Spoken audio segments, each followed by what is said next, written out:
Hello everyone, welcome back to my channel. आज मैं आप लोगों से पूरे एक हफ्ते बाद मिलने आई हूँ। मैं सैटरडे की कुकिंग ब्लॉग शूट नहीं कर पाई क्योंकि मैं थोड़ी सी सिक थी। तो anyways now I am back on track. तो आज का टॉपिक डिस्कस कर लेते हैं। आज का टॉपिक रहेगा बेबी केयर से related and this will be specially helpful to new mother's.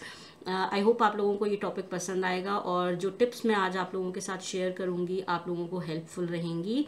अगर ये टिप्स आपको हेल्प करती हैं तो मेरे चैनल को सब्सक्राइब ज़रूर करें और वीडियो को लाइक करें और बेल आइकन को प्रेस करना ना भूलें ताकि आपको नेक्स्ट वीडियोस की नोटिफिकेशन ऑन टाइम मिलती रहे। तो सबसे पहले डिस्कस कर लेते हैं जो सबसे पहला चैलेंज मदर्स को फेस करना पड़ता है वो है बेबी के स्लीपिंग पैटर्न से एडजस्ट करना।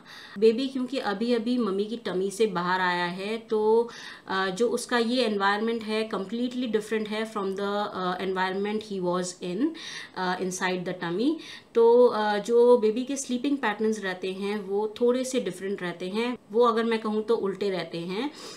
बेबी जनरली दिन में सोता है और रात को एक्टिव रहता है।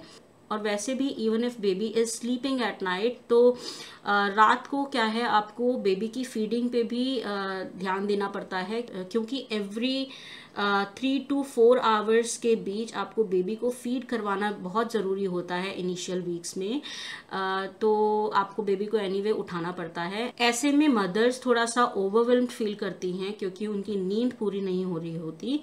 तो मेरी जो फर्स्ट टिप रहेगी ऐसे में वो यही रहेगी कि आप जब बेबी दिन में सो रहा होता है ना उस टाइम पर अपनी नींद पूरी कर लें। जब मेरी बेबी अपने फर्स्ट मंथ में थी वो भी रात को नहीं सोती थी और अगर बाय चांस कभी सो भी जाए तो मुझे उसे ऑब्वियसली फीड करना होता था।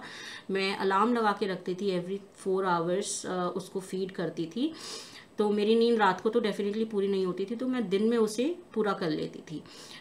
जनरली जो फर्स्ट मंथ होता है उसमें आपका फैमिली सपोर्ट भी थोड़ा सा ज़्यादा रहता है यूजुअली। मेरे हस्बैंड ने ऑफ लिया था फर्स्ट मंथ के लिए तो he was taking care of the rest of the house hold work. तो मेरी जो पहली प्रायोरिटी थी वो मेरी रिकवरी और बेबी की केयर से रिलेटेड थी तो मैं दिन में पूरा रेस्ट कर लेती थी। धीरे धीरे जो स्लीपिंग पैटर्न्स होते हैं बेबी के ट्रैक पे आने लगते हैं। जो सेकंड मंथ होता है बेबी का थोड़ा बहुत उस टाइम पे बेबी के स्लीपिंग पैटर्न्स चेंज होने चालू हो जाते हैं। बेबी रात को सोना चालू कर देता है और दिन में थोड़ा सा उठा रहता है। अब ये तो बात हो गई स्लीपिंग पैटर्न से एडजस्ट करने की। इसके बाद बात कर लेते हैं हम लोग how to hold the baby the right way. कभी कभी न्यू मदर्स स्पेशली जो फर्स्ट टाइम मदर्स होती हैं थोड़ा सा एक्स्ट्रा कॉशियस तो रहती ही हैं ऑब्वियसली बट वरिड भी रहती हैं बेबी को वो सही पकड़ रही हैं या नहीं ये सोचकर।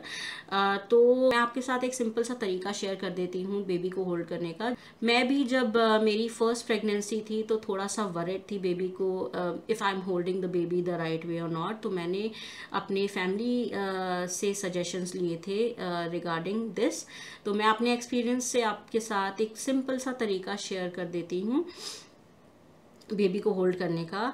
न्यूबॉर्न बेबी का जो हेड होता है वो बेबी की बॉडी का सबसे हैवीएस्ट पार्ट होता है तो बेबी के हेड को और नेक को सपोर्ट करना बहुत ज़रूरी है एंड ऑल्सो उसके बैक और स्पाइन को भी अच्छा सपोर्ट मिलना चाहिए। तो एक सिंपल सा तरीका है मैं आपके साथ शेयर कर देती हूँ।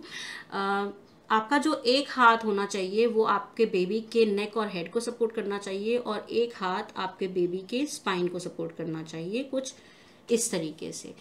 इस पोजीशन में जैसे कि ये मेरा राइट हैंड है तो जो मेरा एल्बो एरिया रहेगा वो बेबी के हेड और नेक को सपोर्ट करेगा और जो मेरा लेफ्ट हैंड है वो बेबी के स्पाइन को और बैक को नीचे से लेइंग पोजीशन में सपोर्ट करेगा कुछ इस तरीके से।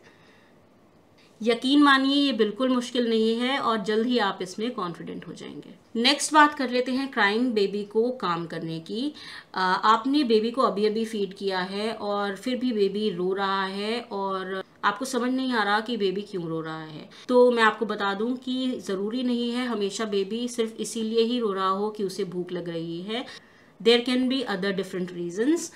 हो सकता है कि बेबी अनसेटल्ड हो क्योंकि उसका डायपर ओवरफिल्ड है या डर्टी है या फिर उसका जो सराउंडिंग एरिया है उसकी बेडिंग में प्रॉब्लम है।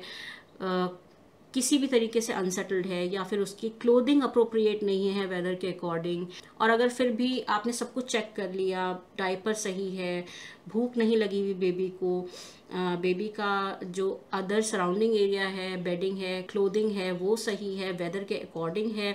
यहाँ न्यूजीलैंड में समर चल रही हैं, मैं अपनी बेबी को सिर्फ एक ही लेयर पहनाती हूँ कपड़ों की जब ज़्यादा गर्मी होती है। कभी कभी थोड़ा सा वेदर चेंज हो जाता है तो मैं एक एक्स्ट्रा लेयर बेबी को पहना देती हूँ। उसके अलावा मैं बेबी को ज़्यादा एक्स्ट्रा कपड़े नहीं पहनाती। कई बारी मदर्स थोड़ा सा ओवर कॉशियस रहती हैं। इवन इन समर्स मैंने देखा है कि मदर्स बच्चों को, क्योंकि वो सोचते हैं कि बच्चा छोटा है, मदर्स सोचती हैं कि बच्चा छोटा है तो उसे ठंड लग रही होगी, तो एक्स्ट्रा लेयर्स पहना देते हैं कपड़ों की, जो कि बच्चे के लिए थोड़ा सा अनकंफर्टेबल हो जाता है। तो मैं यही बोलना चाहूँगी कि मेक श्योर कि जो बच्चे ने कपड़े पहने हुए हैं वो वेदर के अकॉर्डिंग पहन रखे हों, अप्रोप्रिएट पहन रखे हों। अगर ये सब कुछ ठीक है, बेबी फिर भी अनसेटल्ड है, काम नहीं हो रहा, तो हो सकता है कि बेबी कॉलिक हो, बेबी के पेट में गैस बन रही हो। कई बारी बेबी प्रॉपरली बर्प नहीं करता या बेबी को आपने बर्प नहीं करवाई है टाइमली, तो बेबी कॉलिक हो सकता है।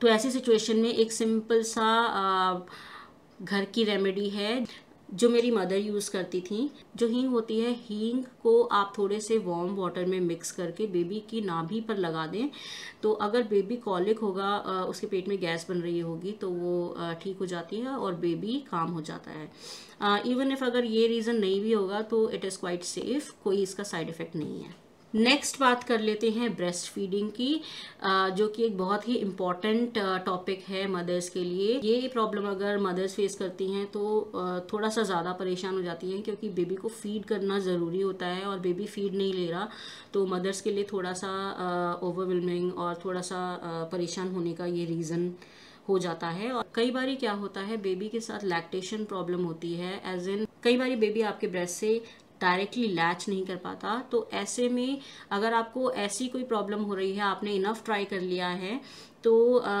मैं आपको बता दूं कि वैसे तो हॉस्पिटल्स में लैक्टेशन कंसल्टेंट्स होते हैं, आप लैक्टेशन कंसल्टेंट को कांटेक्ट कर सकते हैं फॉर एडवाइस।